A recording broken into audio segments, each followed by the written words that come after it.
Qu'est-ce qui lui arrive à la 2? Il faut faire chauffer l'appareil ou...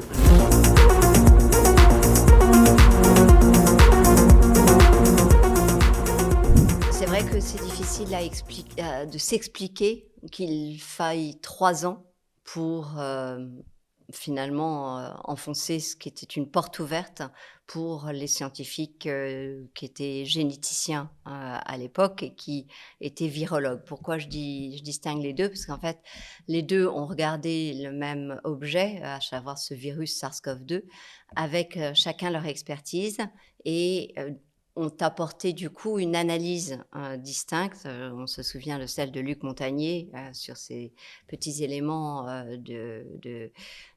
qui faisaient penser donc au VIH dans SARS-CoV-2 et nous en tant que généticiens, en fait, nous ce qu'on voyait c'était ce qu'on appelle un gain de fonction qui se justifie donc en fait, enfin qui est justifié et moi je ne comprends pas comment ça peut être justifié dans toutes ces expériences sur les virus pour pouvoir faire des virus qui peuvent infecter l'homme. Donc on a regardé ce même objet, on a porté la même analyse, à savoir qu'il y avait forcément une intelligence humaine derrière, et donc on est arrivé à la même conclusion, mais en analysant des choses distinctes. Pourquoi faut-il attendre 3 ans pour que cela soit partagé? Eh bien, simplement parce qu'entre-temps, il y a une menace qui a été portée par d'autres collègues, qui étaient pourtant des collègues qui étaient loin d'être blancs comme neige, ceux qui se sont exprimés dans le Lancet. Je me souviens de cet article du Daily Mail qui montrait que 26 des 27 auteurs de cet article étaient liés au laboratoire de Wuhan. Ils avaient des conflits d'intérêts. Ça m'amène très naturellement à dire que si je me suis exprimée pendant 3 ans, c'est bien parce que c'est parce que je n'ai aucun conflit d'intérêts, de près, de loin, à aucun niveau. Et cela me rend évidemment beaucoup plus libre que beaucoup de mes collègues, et notamment aussi vis-à-vis de l'INSERM, qui ne peut pas se permettre d'avoir le moindre avis sur ma personne ou sur ce que je dis ou pas, puisque par le hasard des choses, par le hasard de la vie, j'ai fait une demande de retraite anticipée en août 2019 et donc dès lors, rendant caduque toute possibilité de l'INSERM de s'exprimer sur moi. Ceux qui finalement avaient un retentissement important étaient liés par différentes façons. Alors soit à l'industrie pharmaceutique, soit par exemple dans le cas des 26/27 au laboratoire de Wuhan. Et je suis assez heureuse parce qu'effectivement avec ce livre des apprentis sorciers, à nouveau, je peux prétendre à n'avoir aucun conflit d'intérêt. Pourquoi? Parce que tous les frais, tous les droits d'auteur que je percevrai, je les reverse, je vais le reverser parce que pour l'instant j'ai rien touché. Je vais les reverser pour les victimes de ce système. Pour moi, on les appelle les suspendus. Moi, je préfère les appeler les essentiels. En tout cas, toujours est-il que ces personnes-là ont été condamnées par le président de la République avec sa soi-disant liberté de se vacciner. Et en fait, on s'est aperçu dans les faits que ces gens-là n'avaient pas la liberté, en tout cas, de dire s'ils étaient ou ils n'étaient pas vaccinés. On les obligeait à lever le secret médical au niveau de personnes de l'administration, ce qui est tout à fait scandaleux. Et donc, je suis très heureuse, très fière vraiment de reverser tous mes droits d'auteur à ces essentiels. Donc, il y a quelque chose de... Parce que là, vous dites, pardon de vous couper, que ils ne communiquaient même pas là-dessus. Vous dites que les chefs d'État sont bien conscients du fait que les populations se sont laissées vacciner sans être eux-mêmes totalement persuadés que le vaccin était la solution contre le Covid. Oui. L'ARN messager est donc crânement une des parties de la question sur la vaccination.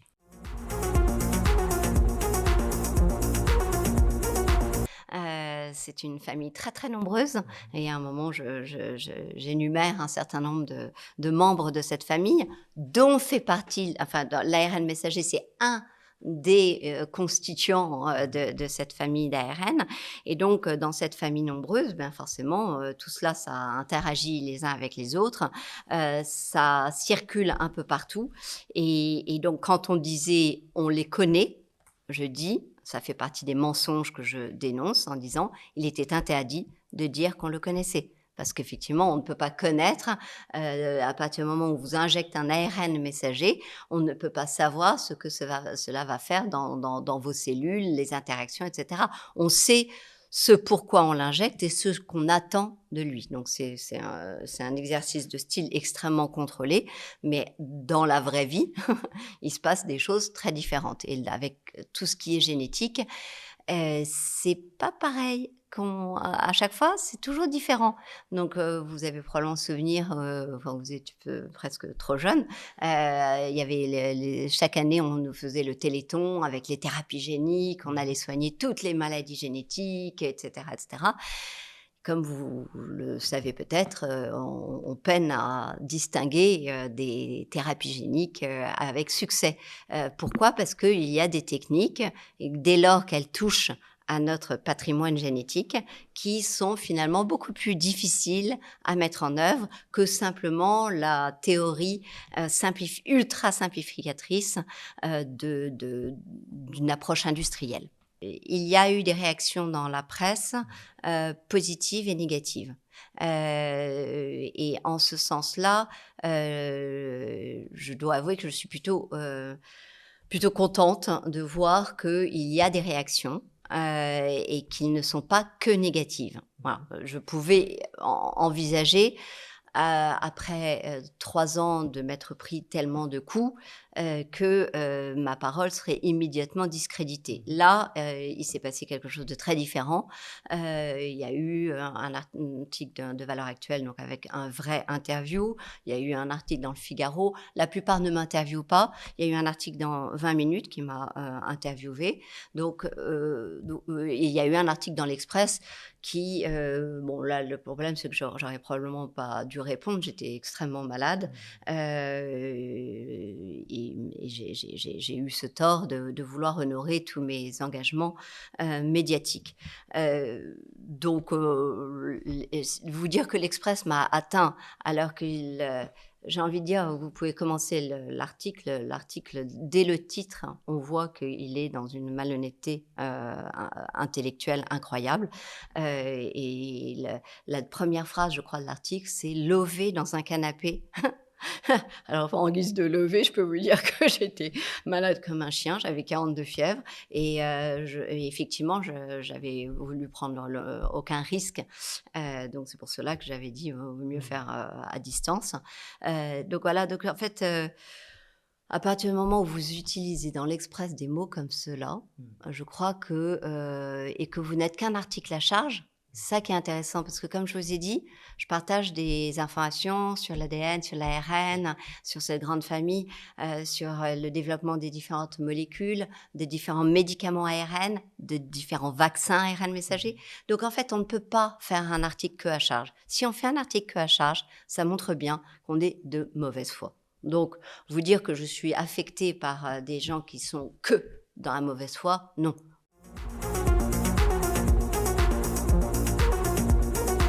Il faut qu'ils comprennent plusieurs choses.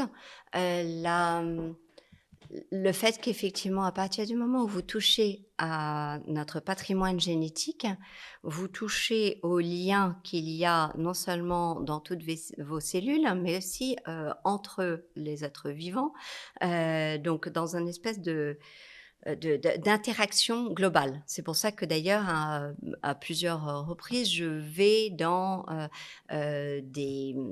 l'impact d'ARN sur l'ARN de plantes, sur des virus et sur la réplication de virus. Donc, vous voyez pour bien montrer que tout cet ARN, finalement, c'est une grande galaxie de communication. Comme dans toute grande galaxie de communication, si vous imposez une parole, vous modifiez l'équilibre existant et vous pouvez le modifier soit ponctuellement, ce qu'on pensait être le cas, en tout cas si on entendait les phrases et les poncifs qui nous étaient dits sur ces vaccins ARN messagers, qu'ils devaient rester dans le muscle, qu'ils n'allaient pas bouger, que l'ARN messager serait immédiatement dégradé, etc., etc. Tous ces trucs qu'on n'entend plus trop. Vous avez remarqué peut-être. Bon. Oui, voilà. Donc voilà, en fait, on les entend plus tôt parce qu'effectivement, c'est archi faux, mais on le savait depuis le début. Donc ça, c'est la chose qui est importante de comprendre. Et le deuxième aspect, c'est aussi finalement la toxicité de ces molécules. Une toxicité qui n'est pas étudiée.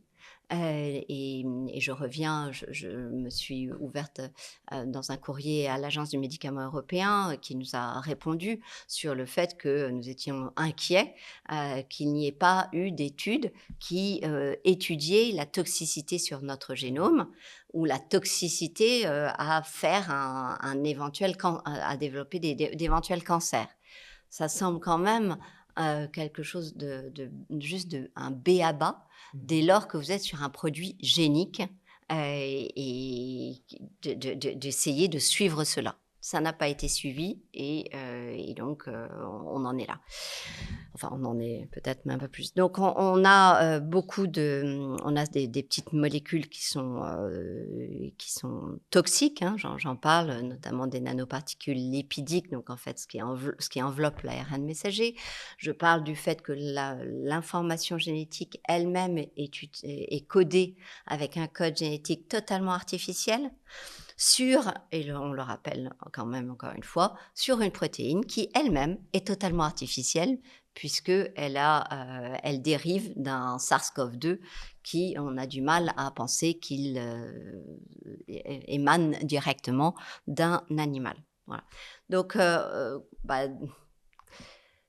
injecter des molécules totalement artificielles sans savoir à quel moment elles sont nettoyées, où est-ce qu'elles vont, maintenant on sait où est-ce qu'elles vont, elles circulent dans tous nos organes, dans les différents organes qu'on a pu étudier, et je reviens aussi là-dessus, à savoir aussi bien le cerveau que des organes reproducteurs, nos testicules, nos ovaires.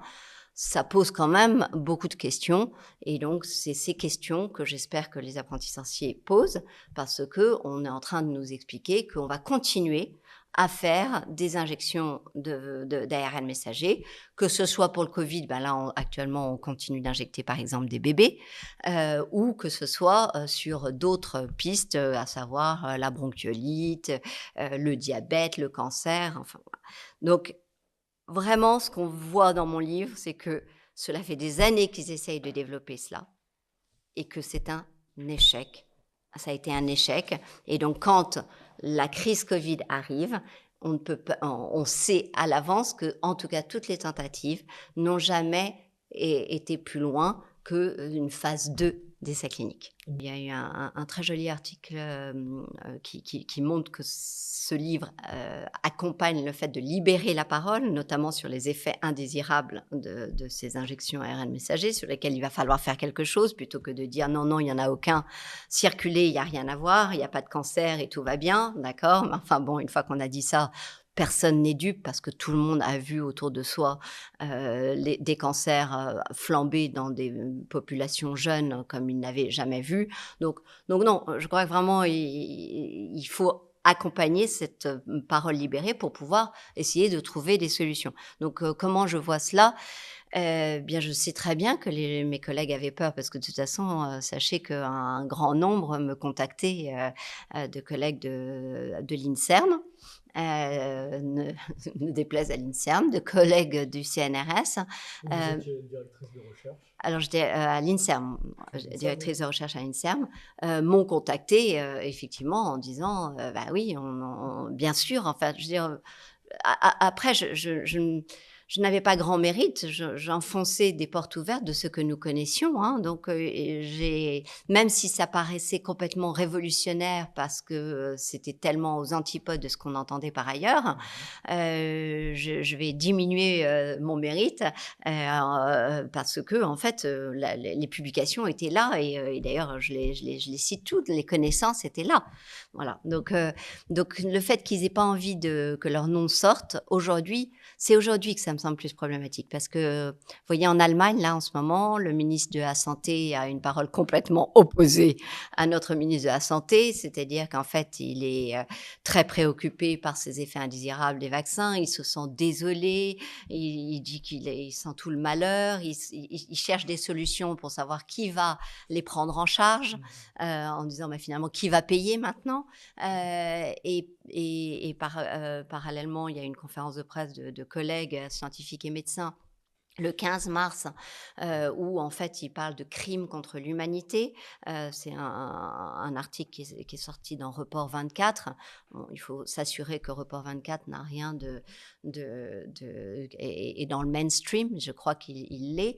Donc on voit un tout autre narratif qui est en train de se passer chez nos voisins en Allemagne, où on admet qu'on a fait une grosse bêtise.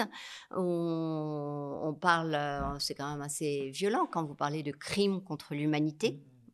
Et parallèlement, en France, on s'amuse à prendre exprès un article peut-être, ou un ou deux articles de mon livre qu'on monte en épingle et on en fait tout un foin, alors que le livre, vous avez vu, il est quand même extrêmement nourri de beaucoup, beaucoup d'informations.